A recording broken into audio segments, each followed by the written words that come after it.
The dumbness. I guess when I have like maybe a broken toe, maybe not, it's more convenient for me to be dabbling around on my phone than scam dashing in a way. Not easy trudging through the ice with a toe that you shouldn't step on, and slippery sneakers. It's not fun. So I just ordered all the parts to redo the whole entire timing chain side of my engine because of the interconnected squagnoglalism of this engineering of this car, and I swear others too.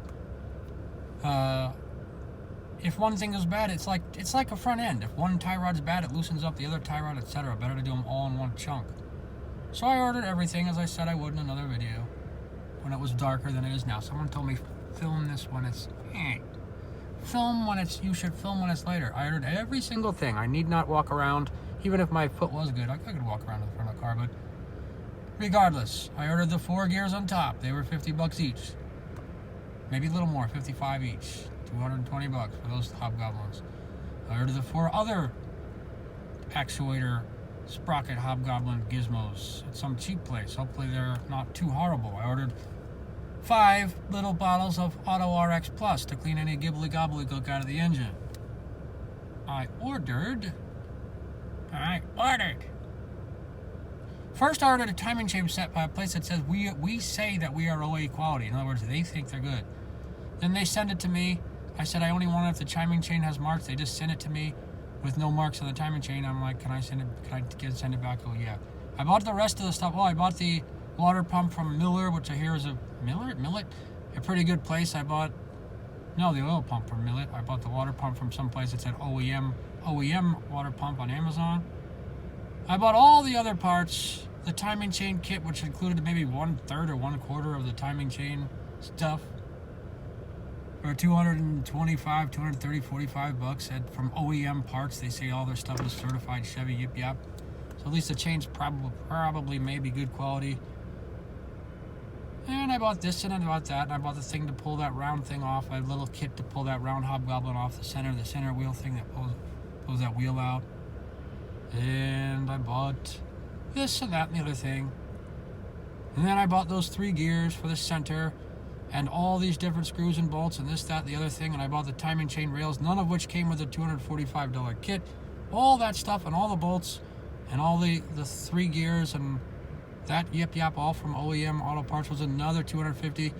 When I add up all those 200 and 100 and everything dollars, it's like $1,000, and the Auto RX Plus and all the stuff, the valve cover gaskets, to this, to that, to the others, it's something like $950 for the parts, cheaply, not bought from the dealer, which probably would have been like a Google dollars, but from a pretty good place, GM Auto Parts, and then one was OEM from Amazon. The other one was this Millet place, which someone recommended, like was high quality on YouTube. People say don't buy timing chains on eBay or this, that, or the other. Said they all suck. So I didn't go to the dealer, which I generally consider a ripoff. I got them though from GM Auto Parts, GMAutoparts.net, all these other parts, and it was more pricey than the internet. It was about twice as much, but not 10,000 times as much like the dealer. But buying somewhat cheaply, but not completely stupidly, it's like $950 for all that crap. And I didn't even get the tool to hold the gears, to hold the engine still. I might still have to get that. It's hard to find. That little thingamajig that holds the things from turning. What do they turn away on their own, like a steering wheel or something? Somehow to hold the engine from turning when you turn the engine. You're supposed to turn the lower gear and you've seen them pretty good YouTube videos if you find a good one on how to adjust the timing from stage 1 to stage 2. And you're supposed to hold the cams in place while you turn the cam wheels with the chain on it or with the chain off it. Clockwise only, although some people have done it counterclockwise. Maybe they're YouTube hobgoblins. Or maybe they're smart YouTube hobgoblins. I'll stick to clockwise, because no one said you can't do it clockwise. Some people say don't go counterclockwise. Some people on YouTube just went counterclockwise. They might be right, they might be wrong. So I'll not risk that one. But $1,000 for parts, and again, the reason why cheaply, somewhat good quality OEM parts or GM Chevy parts for most of them, or OEM for the rest, or quality seller for one thing that wasn't. I think it was also OEM, but it was like Millet or Miller. All that crap something near $1,000. If we consider the time it took me to figure out how to get each part and find it, yeah, $1,000. I told them they should put it all into one kit called the actual real timing chain kit. That's what I told them they should do. Complete. I said you should call this a complete timing chain kit for $1,000, because their supposed timing chain kit is like a little Cracker Jack box size fraction of a full, doing the whole entire thing at once. Yeah. No, what'll piss me off is I never didn't yet get around to getting my Carfax report. If I get the Carfax report and it turns out that the cold rattle I have for 1 second starting is just some computer glitch or something else, and not even one of those 4 upper cam intake actuator exhaust camshaft circle sprocket hobgoblins. If it's just something stupid like that, and the last owner had done the entire timing chain on this, which probably would have costed like $5,000, so I doubt they did if they went to a dealer or something. Or yeah, for someone to do it right with all the parts I just mentioned, I can't imagine what they would charge. It would have to be someone who actually does something right, and that kind of person would charge a hell of a lot, because then, since the customer wouldn't appreciate it anyway, why not rip off the customer? So they probably didn't. But if they did, if it says I got this at 151,000 miles, I scam dashed for 6,000 miles, made $12,000, 2 people crashed into me while I was parked, got $1,700 off of that, blah, blah, blah, blah, blah. But what am I rambling about? I got this at $151,000, going back to the original point. 151,000 miles for $5,000, which really need about $5,000 to work. I'll do all the work for a total of $2,000, which I got from people crashing into me. I'll fix the cosmetic damage myself. So it will all be for free, but a bit royal pain in the ass. But I was wondering why it was so cheap at a used car dealer. It was supposedly the book value was like $7,000 or $8,000, and I got it for $5,000 from a dealer. I said, well, what's up with that? I know they're up to something. And yeah, I replaced the heater actuators, and the battery was wired backwards with the wrong battery, and the catalytic converter. The back catalytic converter, which is actually the front, is wrong. I got a cheap one of them on eBay. And starter was bad, this was bad, that was bad, the ignition was bad. That check engine lights just because I haven't yet. I'm waiting for a gasket from them, because I used the other gasket to. When I replaced my starter, I borrowed that gasket for the front catalytic converter, which is actually the back catalytic converter. Because Chevy's retarded, in my opinion. I did a lot of work. I got new tires on it for a pretty cheap price. Walmart ripped me off. They always give you a cheaper price on the phone at Walmart, then they double it, but their doubled price is still cheaper than everyone else. But I noticed they weren't just doing it to me, they did it to the other guy who came in. I guess they do it to everyone. Lure you in with a bullshit price, and then they go, wow, still cheaper than the other tire places. So don't blame us for lying. But I got cheap tires on eBay that are good, I know from experience. Saved a few $100 on that, blah, blah, blah, blah, blah. In the end, it'll cost me about $1,700 worth of parts to do about $5,000 of work on this car. But I bought a car for $5,000, worth $7,500, with needed $5,000 in work. That's why it was so cheap. From a used car dealer, of course. Yeah. I was in a hurry. I wanted a gold 2012 Impala that day, and I got it. And it was the only one on sale in this entire city. And it sounded good enough, so I went and got it. Took the bus down there and I got it.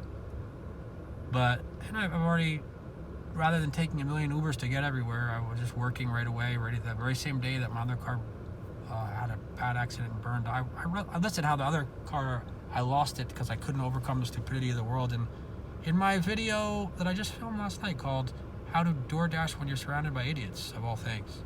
It was really about trying to